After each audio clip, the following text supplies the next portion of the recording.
భగవద్గీత మన జీవిత సారాంశం. భగవద్గీత మన జీవిత అర్థం, మన జీవితాల యొక్క మూలం.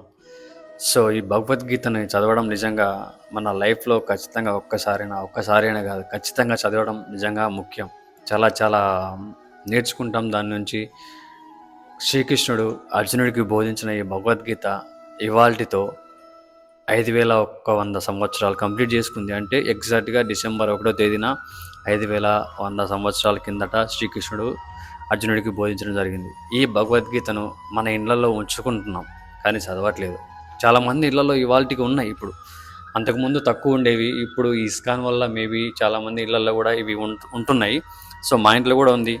నేను కూడా చదవాలని చాలాసార్లు ట్రై చేశాను. 1-2 చదవడము, మళ్ళీ పక్కన పెట్టడం జరుగుతుంది. అంటే చదవడానికి ట్రై చేస్తున్నా అప్పుడప్పుడు.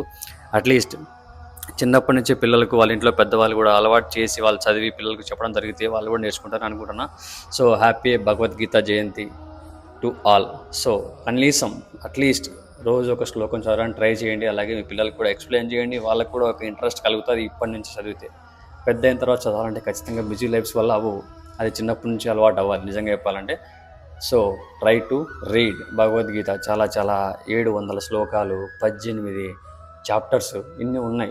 సో చాలా నేర్చుకోవచ్చు దాని నుంచి. మన లైఫ్ కదా, సో మన లైఫ్, మన చరిత్ర, ఇదంతా మనం తెలుసుకోవడం మనకు చాలా అత్యవసరం. ఖచ్చితంగా తెలుసుకోవాలి. కాబట్టి సో అట్లీస్ట్ ట్రై చేయండి. అలాగే మీ వాళ్ళకు కూడా చెప్పండి, పిల్లలకు చదవడానికి ట్రై చేయించండి.